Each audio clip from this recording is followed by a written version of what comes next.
Board. Okay, so welcome to today's session, which is, as we've called it, it's not what you know, it's who you know. So all really about the value and importance of networking and relationships. So I want to introduce you to my good friend Mark Walden from Move. I'll get Mark to tell him a little bit more about himself in a second and tell you a little bit more about what Move's all about. But he's coming here. So Mark is kind of real expert in this, and I've learned a hell of a lot from Mark over the last few weeks around networking and value of relationship marketing. So the perfect person to have alongside me today to help share some insights into what we're doing. So I'm really looking forward to some of the stuff that Mark's going to share with us as we go through. For those who don't know me, I think I know everybody on the call, but for those if you're not we've not met, then my name's Hayden and I lead Mindset Leadership. So we're a specialist leadership consultancy and coach, and we're really kind of looking to help people make the most out of their most important resource, which is their people. So how do you get the best out of the people we work with is what we're about. So Mark, do you want to just say a little bit about yourself and a bit of background on Move and just share a bit of context for those who don't know you? Yeah, I suppose so. I used to have a construction company. I wound that company up early this year, but while winding that up, I was starting to do what I sort of took a step back and thought, what do I actually like doing? What do I want to do? And it came back to this one story throughout my whole life where I'm always drawn to trying to help people, and just if I can give them some tips, knowledge, anything where they're left a bit better off from being engaged with me in some way, that's a good thing. It's a good feeling for me. They're better off. And I thought, I'm just going to put myself out there on social media and just say, this is what I'm into. I like helping people. I'm into fitness and health, into like good mindset, and I'm into I've got a business. I like getting business in. I've always been really good at sort of getting too much business, which is always a nice position to be in. From looking at how I did that in the business side of things, I realised it was all through relationships. It was all through a certain way to get from, which we're going to talk about in a bit, the Move model, getting from the M to the E, which everyone will see. And it's not just sort of trying to get to that end client that you want to deal with, which is what we all want. There's always someone we need to be engaging with, whether it's a customer for money or someone within your workplace that you want to be dealing with for some reason. There's a few people in between that you can utilise with some relationships. So Move as a company now is there to sort of run a network events. We do networking, which you know about, which is going on for a walk, networking with people. It's also promoting that moving forward in life, whether it's in your mindset and your sort of mental well-being, your fitness and health, or your business, and making sure that you're flourishing in all those areas. And that's ultimately the aim of what Move is for. Brilliant. Thanks, Mark. Yeah, no, Mark's doing some great stuff. So I'll ask him at the end of the session to give you some details of how you can connect with Mark if you're not already connected, but I'd definitely recommend you connecting with Mark. So today's session is going to be, so if you're a business owner joining the session, and there are a few on the session I can see who run their own business, and this will hopefully give you some more tips and techniques about how to network effectively and build those relationships. And for those of you on the call who are working in corporate environments, and again, I know many of you who are on the session today are, then we'll also talk about the importance of your internal and external networks to enable you to get things done. And from my own background, when I used to work in corporate, one of the ways that I was so effective in the job that I did was because of my ability to form relationships, and it really helped me get things done. So we're sharing some insights into how this works for you. So for whether you're internal of a business or running your own company, we've got lots that will help you as we go through today's session. What I'd love to actually see is if you can just go right over at the start now, just go into the chat, and just as we start to talk through the next kind of a little bit of an intro, just tell us what you feel about networking. So when you think about networking and you think about the kind of concept of networking, what is your reaction or feeling when you think about networking? So just go over on the chat and just let us know some of your thoughts as we go through. So why does it really matter? Well, it matters, and why is it important that we are able to build strong and effective networks? So Mark, do you want to just give some insight from yourself? And again, you've already shared some of your background, but why do you know that networking is so important? Why does it matter? I'll tell you one thing. Before I was ever involved in any type of networking, like professional level stuff with business, one thing I'd realised is, and it was a phrase I always used to say to people: "Life's about networking." I said that when I was really young, because I realised that in order to get things in life. There's all stuff we strive to achieve, there's stuff we want, whether it's physical stuff or within relationships. No matter what it is, it usually comes about through good relationships, and bad relationships, as people probably know, doesn't give you much. If anything, it gives you a bit of a headache. It can cause all sorts of negative emotions and anxiety and stuff. So good positive relationships, usually you're better off for being in them. So networking in general is what it's all about. And networking is having it's what it says. It's a network of people who you're connected to in some way, really connected, or maybe far away connected. But as long as you're connected to people in a good way, there's a lot of stuff you can get. And obviously most people know that in life, within the business and in their social circles, and just everything they can potentially get, they want stuff in life that comes from having good relationships. Totally. And we got a couple of comments on there. So there's some people saying that pre-COVID was a bit of a cynic. That's Sarah, but now a convert. Heidi saying that she loves it, which is great. Life's about networking. Loves your phrase there. Can sometimes feel unnatural and takes you out of your comfort zone. And comfortable with networking face to face, always get conversions over a struggle, succinct 60-second pitch. So we will give some tips there. From my point of view, and again, I want to go back for those who are in kind of the corporate world. One of the things that I found in my corporate life was I was renowned as someone who could always get things done. People used to come to me because things just happened. I could get things done. And it wasn't because I worked harder than anybody else. It wasn't because I was super intelligent. It was because of the thing that you just talked about, Mark. It was that ability to have networks and relationships around me. And I knew the people to go to just work through and navigate through the politics. And we'll talk a bit about politics later on. But really my entire success when I was in-house was down to this one ability, our ability to build strong relationships to help others and then get that help back. So it's a great way for us to navigate through some of the challenges when we've got the right relationships in place. And equally, when you haven't, it can make it a really hard work. So 100%. We've all had the phrase as well that a problem shared is a problem halved, and it's the same thing. The more people involved within anything you do, the easier it becomes. Totally. Yeah, absolutely. Using that the resources around you and those contacts and relationships can make a huge difference. Well, we've just seen obviously some people in the comments there. When we talk about networking, and the image that's on the screen now can, for some people, will light them up. That ability to go into a room and connect with people, and for some people, will probably get them running for behind the sofa to hide away from the image, because it can be daunting to walk into a room full of people and not know anybody and need to go and have those connections. So many people kind of even say they hate it.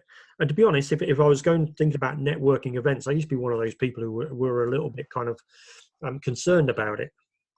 So I want to kind of just spend a little bit of time looking at some of the myths that people have about networking, because I do think that people have got the wrong idea of what networking can be like, or some of the fears.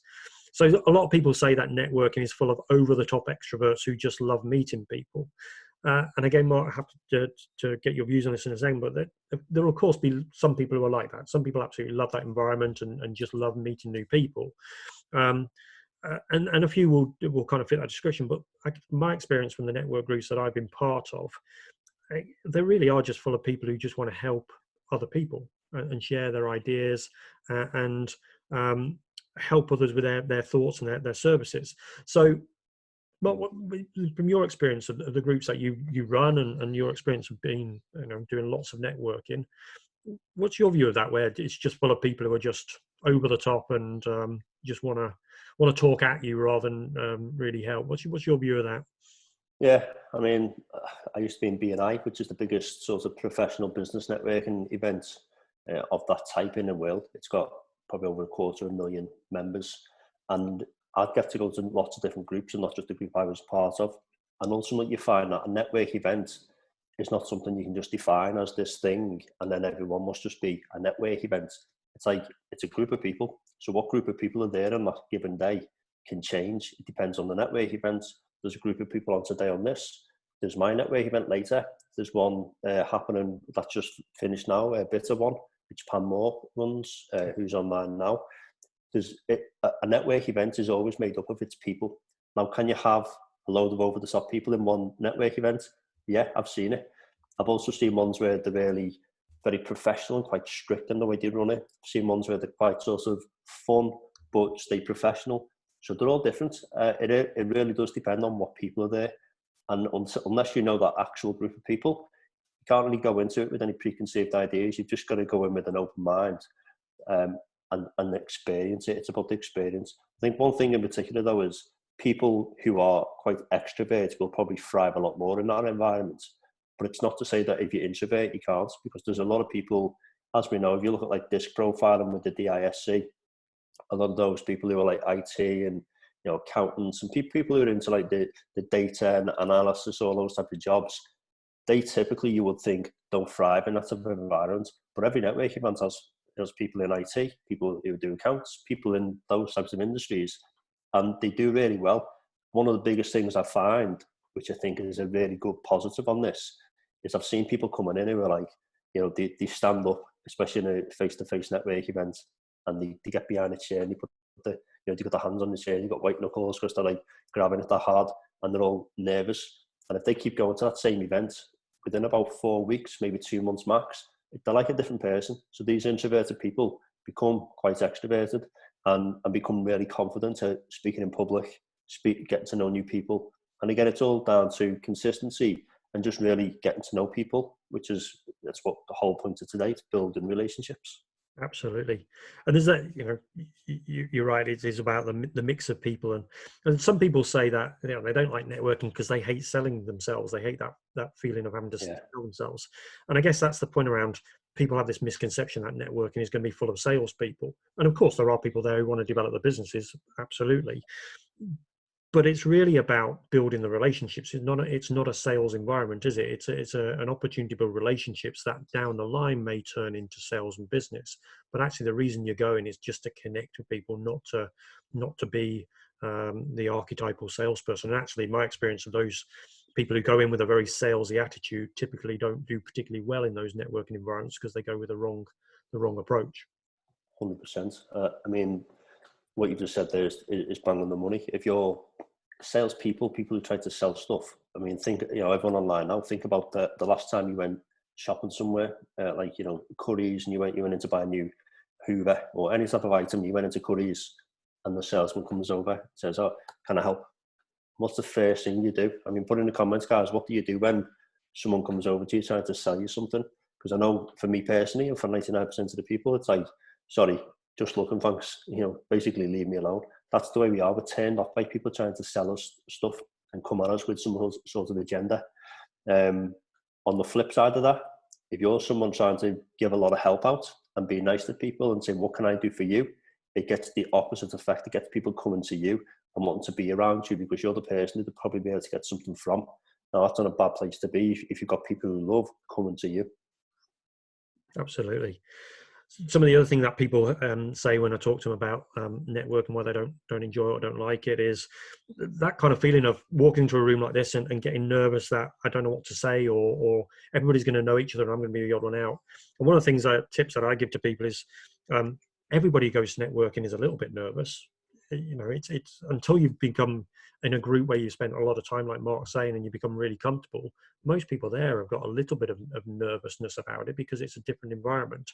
And one of the things that I would say, if you are somebody who walks into a room and you're really kind of fearful that nobody's going to want to talk to you, or that you're really, really nervous about going in, just look for the other person who looks the most nervous in the room and go over and say hello, because they'll be so grateful that you've gone over and said hello to them, because they'll be nervous as well. So pick out the people who look least comfortable and just go over and say hello, because it's a great way to get over your own fears of that environment as well. Yeah, 100%. I mean, a quick tip there, because that's one of the biggest things for most people. It's like, I go to a room and I see this big room full of people. What do I do? Feel, the feeling there is not good for some people. Whereas I personally, I'd walk in and just think, I'll chat to anyone. If you look at this picture you've got on the screen, you've got this guy giving a business card to the lady. Now, they're facing each other. When you go into a network event, if there's two people facing each other, subconsciously what they're saying is, we're in our own moment here. We don't want anyone else to come in. If they're standing not face to face, but on an angle, what they're saying subconsciously is, we're inviting someone to come and say hello. So it's called, like, Andy Bounds has got a book called The Jelly Effect, which talks a bit about networking. That's a good book to get by the way. It's The Jelly Effect by Andy Bounds. And he calls it a closed to or an open to. And an open to, without knowing those people, their subconscious subconsciously giving off vibes of we're welcoming people to come and say hello. And it's the same with a group of 3 or 4. If all 3 people are huddled in, facing each other, don't try and sort of, interrupt them and say hello, because they'll probably think you're being rude. But if you've got 3 people where one of them is opposite each other and one's there and there's a gap this side, totally fine. Go straight in. He'd welcome you to come over. And it's without the discussion there and the agreement, it's like a sort of unconscious way of knowing we want someone to come and say hello and get involved in our conversation. And no matter how big the group is, that will always be the same way. So certainly take that on board and let that be maybe a bit of comfort. When you go into a room, could be 40 people. There'll all be chunks of 2s, 3s, 4s. Find the ones where the open groups are and walk straight over and you'll be fine. Absolutely. Yeah, great tip, Mark. And from work that I've done on body language, where people's feet are pointing is the direction that their attention is going. So if they're inwards, great points. Okay, so Mark, I guess let's start just having to think about the importance of relationships and why they matter so much. And I guess for you to share some of your insights, Mark, into relationship marketing and how you go about building business. And I know you've got a great story about your construction business around how you built it. So just tell us a bit more about why relationships can make such a big difference to us building businesses. It comes down to everyone's got something they want, and most other people have got something they can offer. And when you've got a relationship, as you say, don't to talk a bit more about this now, Hayden, about the construction and how that all worked. I mean, as a builder, we've been a construction company for 10 years. The typical client was someone that wanted to build an extension or a loft conversion or build a new house. So that's who I wanted.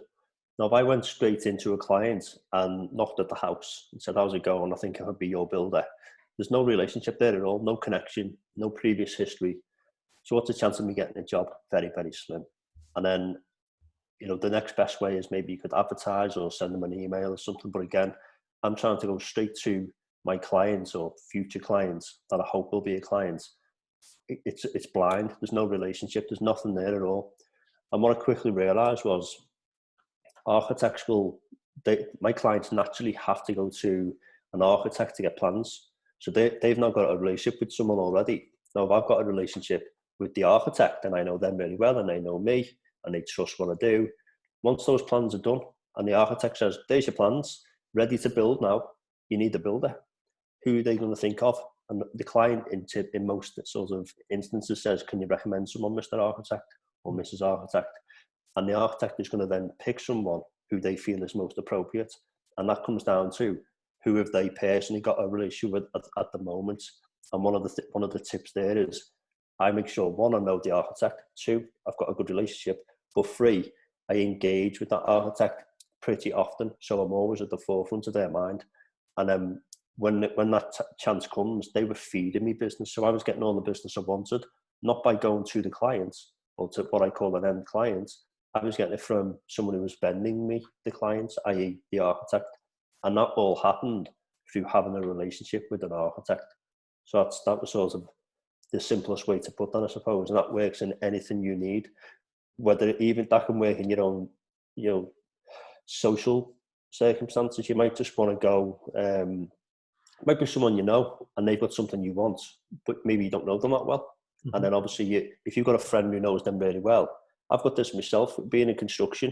There used to be one guy who was sort of new, massive construction company, and he had a lot of resources I could tap into, but I didn't know well enough at this point. But one of my best friends was really good friends with Mike, this guy with the massive construction company. So if I ever needed something from Mike, it would be Joe that I'd speak to, because I knew that he would go and speak to Mike and then, basically hook us up. And because it was coming from Joe and not me, he was like, oh yeah, no problem. I'll help Mark out, no problem. I know Mark. And you'll basically confirm and go and help him. Someone will. And it was just this simple sort of 3-way thing with relationships and someone bridging the gap as such, like a middleman. Absolutely. And again, if you think about any organization on the planet, no matter how scaled it is or how technologically advanced it is, every single organization on the planet is built by the interconnection of individual relationships. Organizations don't exist in their own right. They don't have a presence that sits outside of the people that are part of that organization. So every business, every organization, every initiative that happens on this planet is built because one person connects with somebody else, builds a relationship, and through that relationship they make things happen. So it's absolutely critical what we do. So let's just have a quick minute to think about kind of the science that sits behind this. So when we connect with people, we are, as human beings, we are social animals. We're pack animals. We've always lived in troops or tribes. We've always gathered together ever since the beginning of our evolution. We've always come together, and we are wired actually at a neuroscience level, neurology level. We are wired for connection. So it's the most natural thing for us to do in our lives is to connect with others. As Mark said, some of us on this call will be more introverted, and we may do it in a different way, but that doesn't mean that we still don't need and desire connection. And some of us will be more extrovert, and it might come to them in a different way, and they might really enjoy those environments where they go in where they don't know many people. But it's that need for connection that's driving that feeling. And when we do connect, there are chemicals that release into our brains, which we call neurotransmitters. So the first of which is dopamine. So dopamine is the addiction chemical. It's the one that keeps us going back. So if anybody's got any addictions that they have, so smoking, chocolates, particular foodstuffs, it's dopamine that actually keeps that addiction alive. But it's also a really important chemical for about connection, because when we are around people who we really like, we enjoy their company, we actually get hits of dopamine. The body releases the chemical dopamine when we are in environments which cause us happiness. It's the pleasure chemical. Interesting enough, if you know that you're going to a meeting with somebody who you really like, your body is already, and your brain is already releasing dopamine in advance of the meeting, because the anticipation of it is bringing us pleasure. And actually that gives us that kind of real feeling of when you walk into a room, you meet somebody that you've not seen for a while, or you were looking forward to meet, that kind of real pleasurable feeling that you get is caused by that dopamine being released. We then got oxytocin. So oxytocin is often called the love chemical. It's released when we're having sex, but is also released in other times when we are really kind of feeling happy. And it's a powerful chemical that drives us that sense of belonging. So oxytocin is that real kind of thing that once we've connected with somebody, makes us want to keep going back to that person. We've had a good experience. It makes us to want to have that sense of belonging. It gives that real pleasant feeling of contentment when we're around the people that we like. Literally draws us to other people. And then the final one is serotonin. So serotonin is often called the happiness chemical because it's linked to our moods, and often with those people who are kind of feeling down, it's because their serotonin levels have dropped. But researchers have found that serotonin is released when we are in the company of people we like again, and it's a strong engine to gaining belonging and feeling connected. It's also shown that we release serotonin when we see people doing good stuff. So if you're in a networking meeting and you are talking to somebody else who's helping somebody else out by giving them some advice or some guidance, or potentially connecting them up with somebody that they know in their network, then actually we get serotonin in our own bodies by helping somebody else. But just witnessing can also release this serotonin. Again, it's what keeps troops together. It's what keeps a group together, is this feeling of these chemicals being released in our bloodstream as we are witnessing and experiencing these kind of connections. So we've got three really powerful agents that are at work. Conversely, when we avoid relationships, and at the moment in this kind of period of isolation that we're in, this kind of forced lockdown where we're not having the chance to meet people face to face, often we can see the absence of these chemicals, and that can maybe have an impact on our mood as well.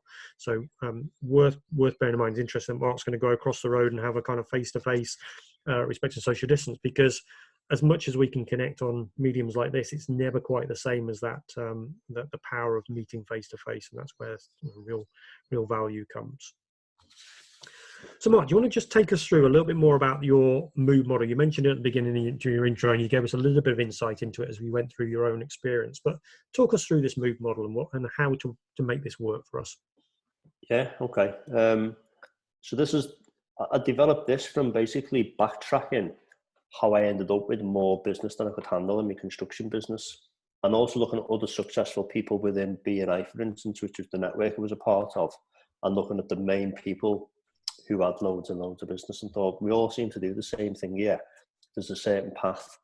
And so I looked at it and I come up with this. And if you look there, you got the me on one side and the end client on the other. And your end client is always the person that we want to be dealing with, whether this is in business or some sort of relationship, whatever it may be. There's someone that you want to be getting to and engaging with because you can obviously offer them something or get something back. Now, most people try and go straight to their end clients. Ultimately what they're doing is doing a direct sale, direct pitch, which in some ways, especially within business, no problem with that, especially if you've got a product which is intended for an end user, such as, I know a lady called Kath Jones. She's got, you know her as well, Hayden. She's got a Prosecco. So that Prosecco is for the customer or the person that sees the Prosecco. So when she goes on somewhere like Instagram, she can market that directly to the people that when they see it, they will be intended for what they're seeing. Now, that's one way to market. And in that type of way, when you've got like a product that you sell, it can work really well when you do direct marketing or direct emails and so on, and cold calls. But in this model now, especially when it's business, either business to business or even business to consumer, but for most businesses, especially people who participate in networking, people who use a network events to basically go and ask for their end client, which would have been the equivalent of me when I was in construction, going to say, guys, does anyone know anybody that is wanting to build an extension right now? And what's the chance that someone knows anyone that wants to build an extension right now? Even, think about it now. Does anyone know anyone who wants to build an extension? I know I don't. So what I quickly realised was I used to get fed it all, like I said before, from an architect. So one architect, which is the vendor, could feed me literally unlimited amounts of end clients. And if I had 10 architects that I'd built relationships with, that would be a nice position to be in. And that was basically the position I was in. I had multiple architects literally picking up the phone, saying, Mark, I've just done the plans for this really nice job. You might like to do it. I know you. I trust what you do. I like all the way you work, and I'm prepared to pass you the job. So in this scenario, I never look for work ever again. I've got a vendor feeding me the business, which is obviously a nice position to be in. And this is now the I suppose the platform and the foundation for everything I do when I get a client on board. Just the first one we go through, because when you understand this, all your other actions and all the other stuff you go and do by way of your networking, your post on LinkedIn, any other social media, your relationships with your friends and family, your other people you're doing business with already, all those relationships you can then utilize in a good way by thinking about this model. So I had the architect. I thought that's what I need. I just need lots of architects. But it was the same thing again. If I go directly to an architect to say, how's it going? Do you want to use me for some of your building work? It's the same thing. I've got no relationship. I've got no connection. It's just like a sales call. So they're probably going to say, who are you? I don't know you. Or maybe if they're polite enough, they'll say, oh yeah, give me a business card. We'll be in touch. And they never get in touch ever. And then what I realised was, actually, the way the vendor is the middleman for me and the end clients, they're like the person that sort of says, I know you, clients, and I know Mark, and I can vouch for you both. I'm going to connect you up. It was the same thing. I thought I need someone to be connecting me up to the vendor. And that's where obviously networking comes in. So your openers are those people that open the doors to your vendors. And they're the people at network events. So everyone online right now, we're all openers to each other. We've all got the potential to open the door to any vendor that you ask for. So you're not talking about your end client, you were talking about your vendor, because that one vendor is a person, a business, or in a particular industry that naturally has lots and lots of connections to the people you would like to be dealing with. And that's where this whole model comes from. So the opener and the vendor are often overlooked by people. People are going straight from the me to the end client and forgetting the people in the middle who can introduce you to someone, and that someone can be a feeder of business to make your life a lot easier in the future. So hopefully that sort of gives people a bit more of an idea how I utilise that in my business and how that can be applied to anywhere really. Brilliant. Thanks, Mark. So let's just take a pause there. Has anybody got any questions that they want to ask about this particular model from Mark at this point in time? So if you want to just go over onto the chat, and if there's anything that anybody's got to ask to kind of just gain some clarity around kind of what Mark's just shared, because this is a really important model that actually can make a real difference. So if anybody's got any questions, we'll just take a couple of minutes just to answer any kind of immediate questions that come in, and then we will move on with the rest of the session. So just kind of come there, Heidi's given a tip there about BNI being strict and structured, but it can be really good if you are uncertain about the value of networking. So yeah, absolutely, Heidi. It's got some real value to it. And we've got people, just agreeing with you, Mark, that if you come and sell direct, then you're going to run away and hide from it. So yeah, that's it. I'll give another little an example as people. Hopefully, you guys are thinking of some questions right now. Get them typed away and sent over. But another, again, me back in the construction days. This is another example of how not using this strategy totally did not work for me, and then by implementing it, it worked really well. I used to, before I built big extensions and houses and all that, it was just maintenance work that I loved. So I thought I just need lots of properties that I can do the maintenance work on. So landlords would be great for me. So I wanted landlords. They were my end client. But again, if I'm looking for landlords, it's hard to just find any landlord. I sort of thought about which vendor is out there that naturally has lots of landlords who they're connected to in some way. And the answer was, well, letting agents manage properties for landlords. So one letting agent could feed me lots and lots of end client jobs, i.e. go and fix a leaking tap, fix a roof and so on. So I thought, I'm going to try and go to letting agents. Now, this is before I was in networking or knew anything about networking. So what did I do? I did what most people do, which is a lot easier these days with LinkedIn because you can do it by DM. But I just literally went to every single letting agent across Wirral, in Morton and in Heswell and West Kirby and so on. And I went to all these nice areas with all the letting agents, popped in, said hello, dressed all smart, got my business cards, shown them the before and after pictures on my phone, really polite. And every one of them were really nice back saying, yeah, this is pretty good. We like what you do. We'll give you a call. No one ever called me, ever. So I got no calls at all because I was going from me to the end client. Knew who the end client was. I was going straight to the vendor. And when I was a member of BNI, within the first month on it, I started with, because they do a lot of good training around networking. It's just like 10 years ago nearly. I picked up something simple, which is be specific and know who is going to feed you business. And I was like, okay, well, I want letting agents, so I'll pick a specific letting agent. And when I ask for them, maybe someone will know them. And then this is the day after I'd learned this strategy. And I say, guys, I'd love to speak to Belvoir Lettings, who are a national franchise letting agent, but the particular one in Woodchurch Road in Prenton, I would love to speak to them. And I didn't even have the name of the guy who owned it. I wasn't even that specific, and I should have been. But the person sat next to me literally looks up and says, because I'm standing up and he sat down, he says, Mark, I know him really well, really good friend of mine. I'll introduce you later. So he was the opener. He was the person in the network event who was going to open the door to that vendor for me. Subsequently, I ended up speaking to Belvoir Lettings, the guy called Steve, went on to, within an hour of the meeting, and went on to become their main contractor for all their networking, for all their maintenance services, what they do. And within about 2 or 3 months, one job was a £27,000 refurb because they'd got to know me on a smaller level. I know they could trust me. So again, me, the opener who introduced me to the letting agent, being fed lots and lots of end clients, worked perfectly. Without the relationship side, none of it worked at all. Brilliant. Thanks, Mark. Great example. So we've got a few questions coming in. So you're saying, how does this compare to referral marketing? So do you want to have a bit of a combination with that to referral marketing and how that kind of...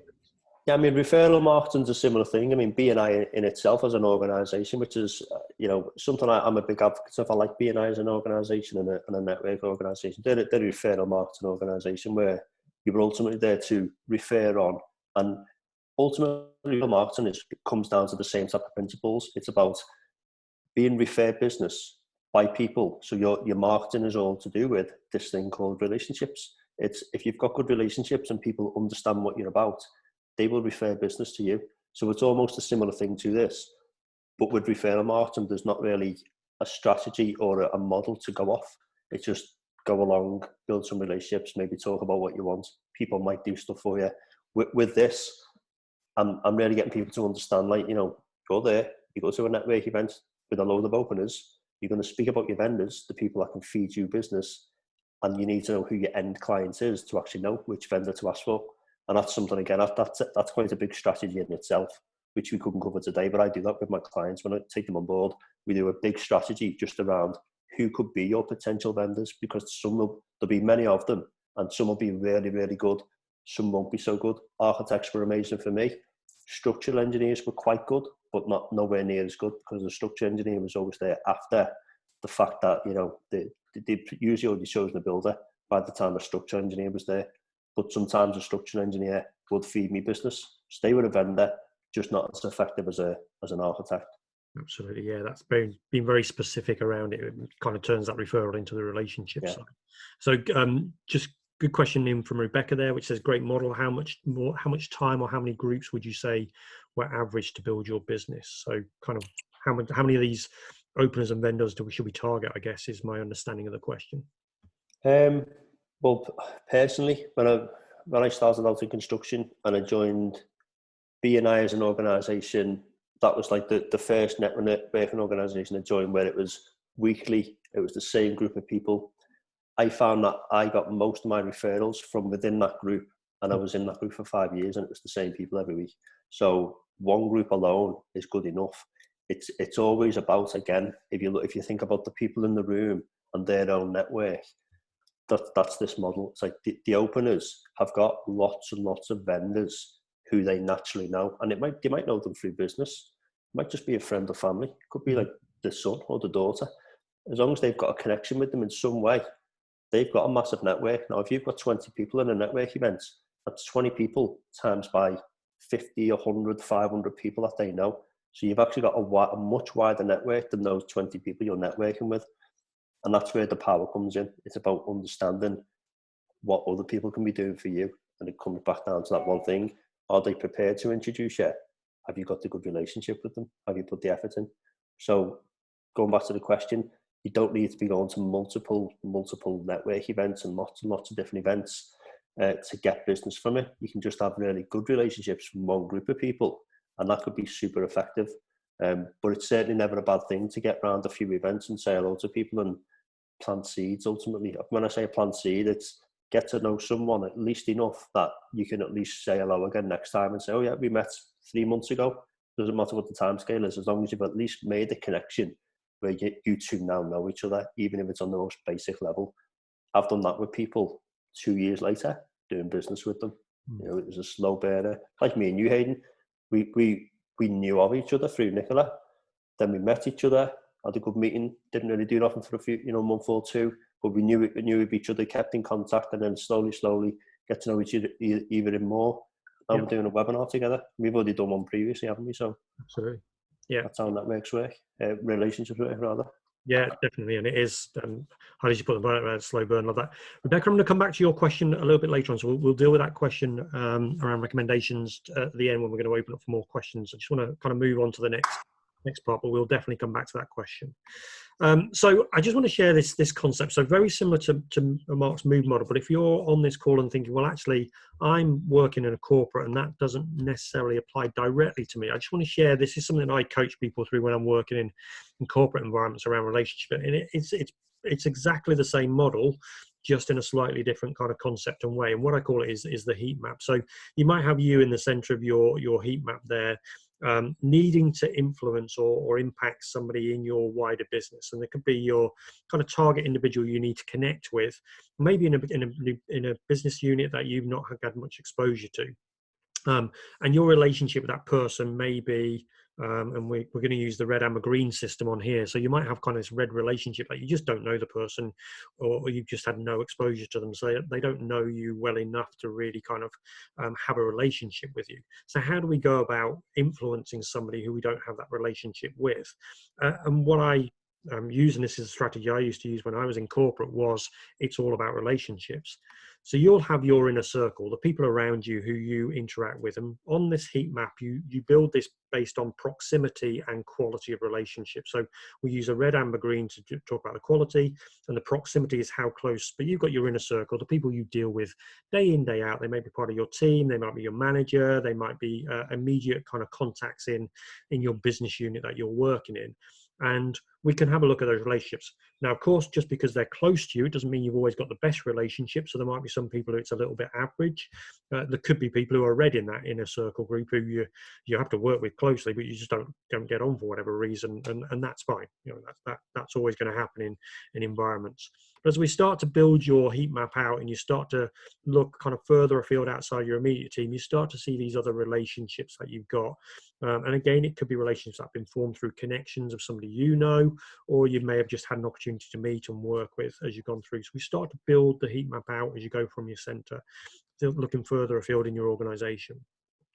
And then what I ask people to do is have a think about the person you're trying to connect with and who's there in a circle, who are their key influencers or their trusted partners, who do they rely on for their information and for them to kind of connect with, because they'll have their own inner circle. And sometimes you might identify as you do that, well, actually, there's somebody in there in a circle that I know pretty well because I met them on a project I was working on, or I was on a training course with them, and we really hit it off and we get on well. And actually, maybe that's the way in for me. That's in effect Mark's model, is that's the vendor that I might need to go to, who's going to be the person who's going to introduce me. So of course, if you've got that relationship, you can go straight to that person and say, rather than going directly to this individual you need to influence, how do I influence the person they take their advice on, who's got their ear, tell them about the thing that I need to get in front of them, and use them to then connect in with your person that you're trying to talk through. So you might be able to go down that route. You may, and again, depending on the protocols in your organization and the levels of hierarchy and all that other stuff that goes on, it might be that you need to take a more step-by-step route where you influence somebody in your team and they influence somebody in their inner circle, and then it goes on. But eventually you get to that place. And again, that can be a little bit like the opener that Mark was talking about. Who's going to help me get that connection to feed through? So I encourage people to use this model to really map out their relationships, to think about strategically, who can I go about talking to and engaging with that's going to get me into the place where I need to influence the individual. You might have another relationship you're looking at, and actually as you start to build out your map again, you start to build those connections, and this could be in a completely different part of business. So one example I've got of this is when I was working in my last corporate business, I needed to go over to Nevada to do some work with a new business unit that was open. Now, I knew nobody in Nevada, nobody in that business unit. The operations director who I needed to engage, I didn't have any relationship with them whatsoever. And actually, I knew none of their inner circle either, because it was a completely new business unit that had been set up, and I was going over there to do some work with them. So what I then needed to think about was, as I started to look, and again, because it was a completely new business unit, my relationships weren't strong. So I just started to look, who did I know that had some kind of relationship? And there was one individual who was working in the HR part from Nevada, who was connected to some of my HR colleagues. So I started to build that relationship with that person, again, using Mark's model, a vendor who could introduce me to this individual. And really it was about then turning this relationship into a green relationship, because I got to know them first. So rather than going straight to this director in Nevada, I started to build my relationship through the HR contact was in there. And then through their introductions, I then started to shape this relationship and started to get in with somebody who was in the circle of the director I need to influence. And that gave me the route through to get to the director I needed to talk to. And through that, that's what triggers me to then get out to Nevada, do some work with the teams and deliver a leadership program to the teams that were out there. Whereas if I'd gone straight to them and said, we've got this great leadership program, do you want to run it in Nevada? They probably would have said, no, who are you? Or send me an email on it. And of course I'd never hear. So again, using Mark's model, but just thinking about it in a corporate setting, this is a strategy you can use in terms of creating your heat map. And it's a really useful exercise to do when you're thinking about your stakeholder mapping, to just connect up proximity. And proximity is about frequency of contact, and then quality of the relationship, and see where your strengths are when it comes to it. And you'd be surprised about what doors this can open as well. So just a way for us to use the theory when we're looking at current corporate setting as well.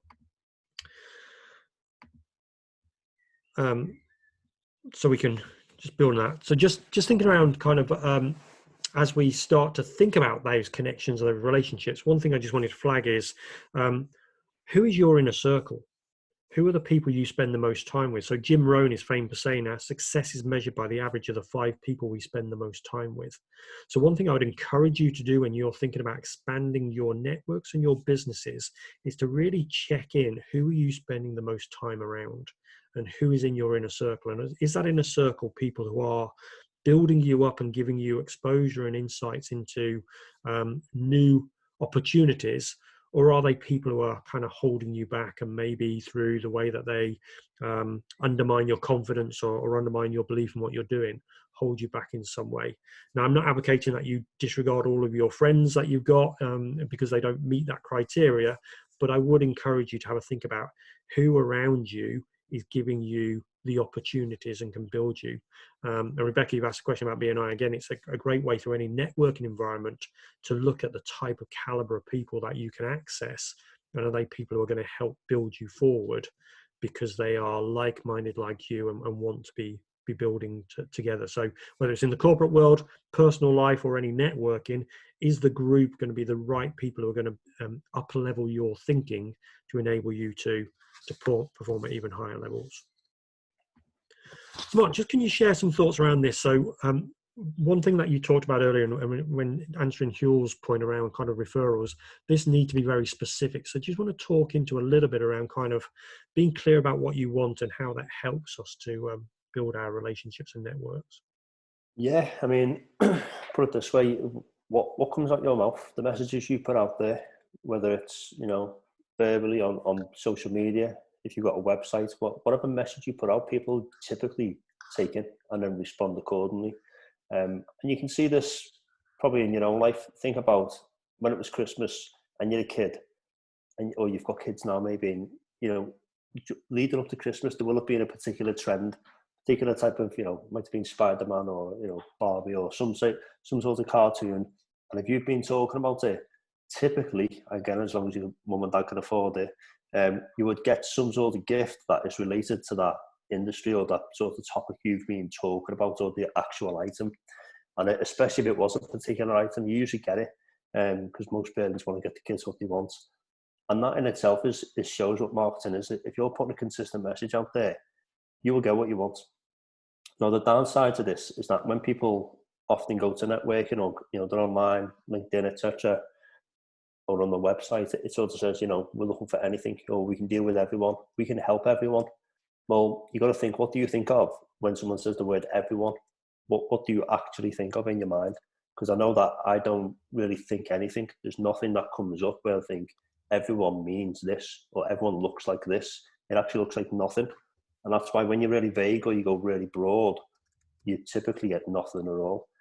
So when you go specific, you can actually get a lot more, because ultimately what you're doing is, if you're putting a pitch to someone, if you're in a network event and you get 60 seconds to stand up, the more specific you are, what you're actually doing is making it easier for your audience to retain the information, because you've given them a smaller bit of information to retain, and they initially know straight away, that's something I can help with, or I still don't know what that is. Might be a particular name and a company you've asked for, and someone said, I would like to speak to Mr. Architect named this in Wirral.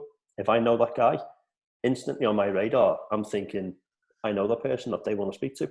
I'll have a chat with them at the end, and I'll see if there's a way I can introduce them, and I'll decide if I'm willing to introduce them, again, down to whether I've got a good enough relationship. If I don't know the architect at all, two things, I'm either going to think, oh no, I don't know that person, and I'm going to switch off. Or I might put two and two together and say, well, I don't know that architect, but I do know many other architects. I might be able to help this guy out, and I might go and chat to them. So the more specific you are, you typically get the people around you giving you what you've been asking for. So like the old saying goes, be careful what you wish for, because you might get it. Absolutely, yeah, definitely the case, and it's so important. Again, it's something definitely taken from Mark over the time that we've been knowing each other is to be that real specific and be really focused on what you want, and you've got a better chance of getting it. So last thing I just want to take us through before we kind of close the session and open up for final questions is just really thinking about kind of politics that exist within relationships. And this is a model, again, that I use often in-house with companies, but it can also have an impact in terms of networking groups as well. But you'll often find that there are politics involved in relationships, because it's just the nature of not everybody gets on well and not everybody agrees with one another. So I've tried to avoid all the political colours so nobody can have any comments about favoritism or particular views. But I've always found this really useful, and using this dynamic of the power and influence that people have as one axis versus the support or involvement or alignment around what you're trying to do as the other. And we can start to then position kind of key relationships and stakeholders based on this. So you've got your bottom left, which are your backbenchers.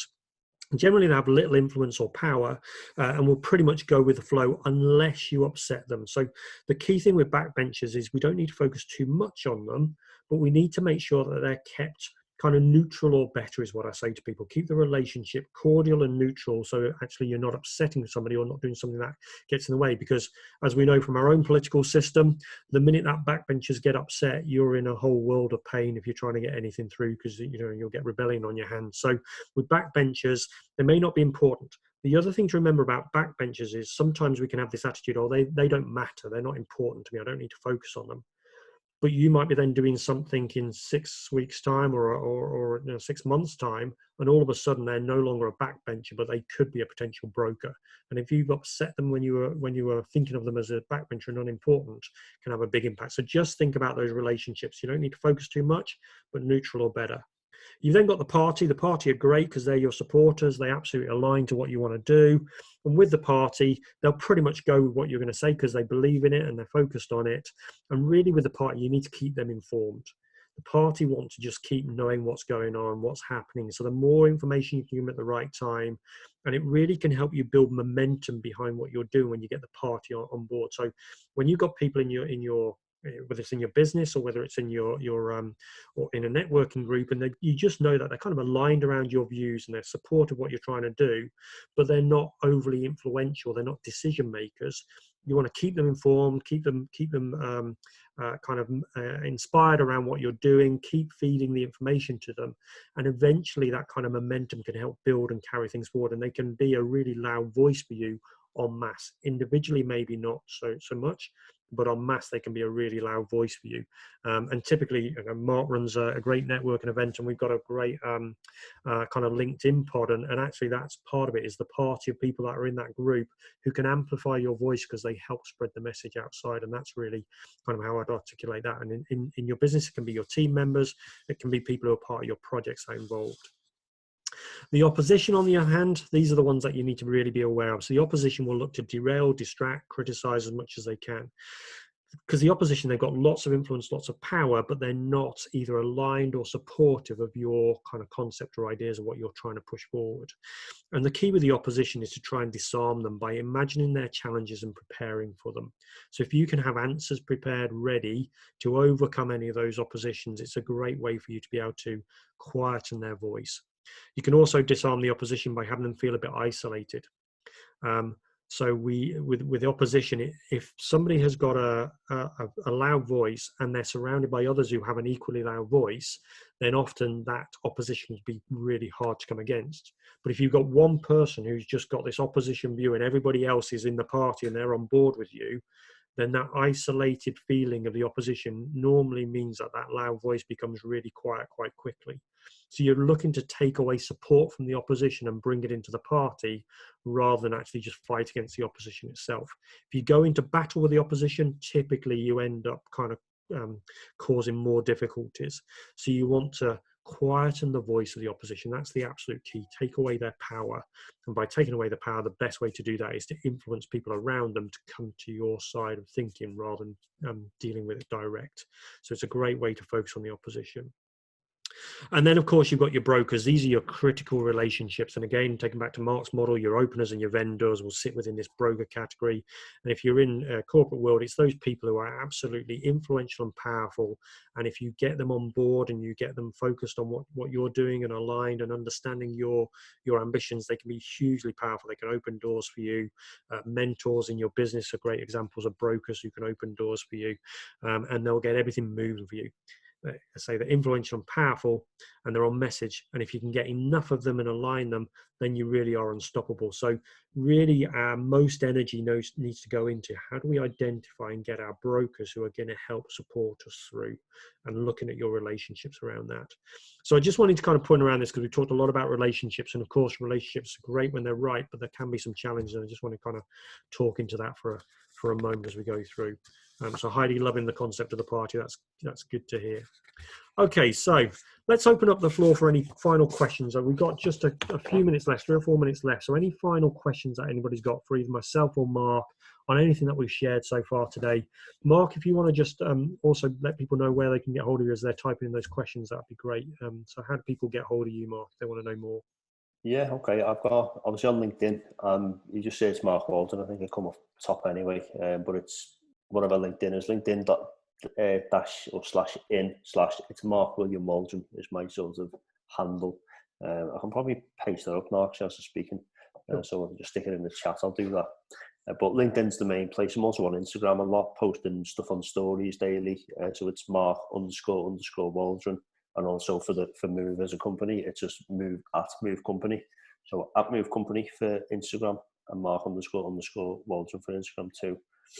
And while we're waiting for any questions, I think a few things you pointed out there, Hayden, it just prompted me on about the whole thing with all relationships influencing people.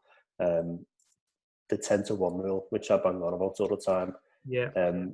It's ultimately, guys, a simple mindset of knowing that you're helping people 10 times before they would ever give you something. So like Hayden's heat map, certain people you want something from, just try and help people as many times as you can, because the more times you help them, it's like you're building up like help credits with them. And if you've got lots of help credits, when you need to draw down those credits, you've already built them up a lot. So you've got stuff to actually take from people, almost like a bank account.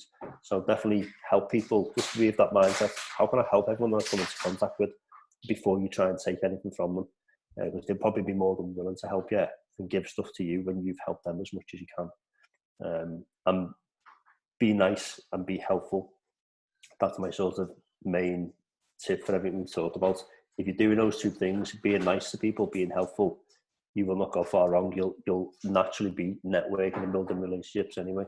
Brilliant. So smart. So I'm conscious on we've got a question from Heidi coming in, which is, so what's the greatest downfall of relationship marketing approach to be mindful of? So what's the biggest I guess watch out for us when we go into this whole approach of relationship marketing? The first thing that springs to mind when you say that, and it was something I was a bit skeptical of when I first joined BNI. The person that was in charge back then, many years ago, he said, "This will work really well for you." He said, "What you've got to watch out is how you not will you get business from this, networking organisation, or from this whole concept of referrals and relationships." He said, "Will you be able to cope with the amount of business you get?"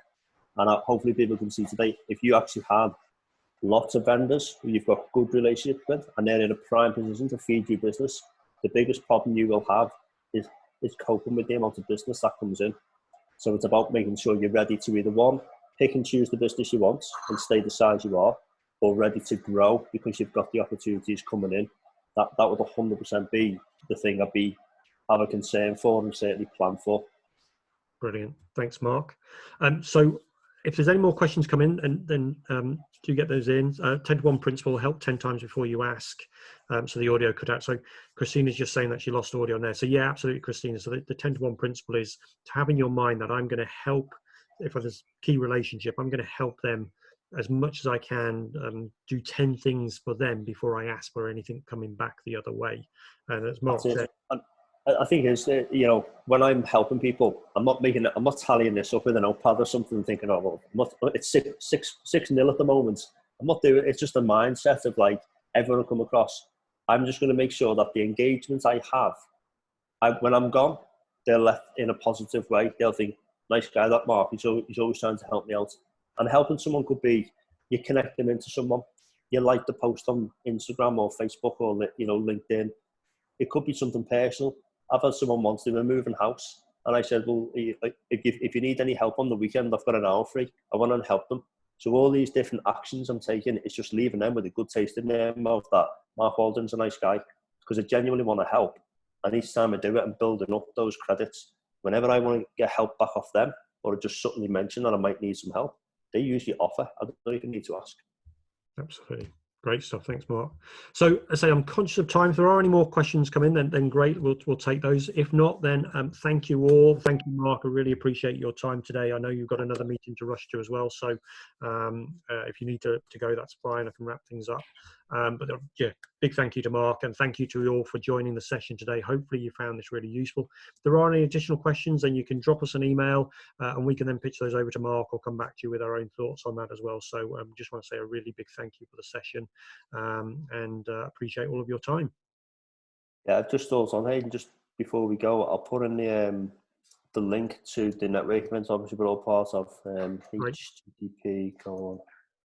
So that link I've just put there, if people want to save their chat right now, they can click those three buttons, the little square with the 3 dots in, and you can save the chat. So you've got all the questions that were asked, you can save it, but that link will be there too.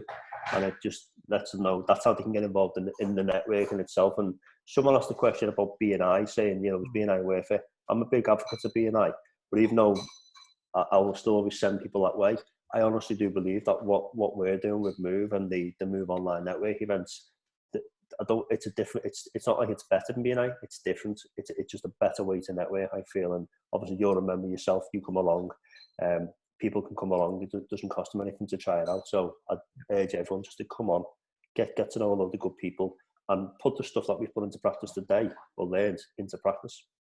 Great stuff. Yeah. Thank you, Mark.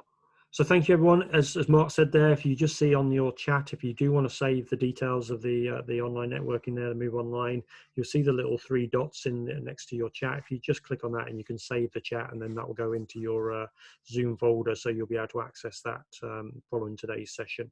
We will also send out the recording, so all of this will be available to you as well. So thank you all. Again, thank you, Mark, for your time. Really appreciate it. Hope this has been useful, and really looking forward to meeting you all on another session and staying in touch. So thanks, appreciate it, and have a great rest of the day.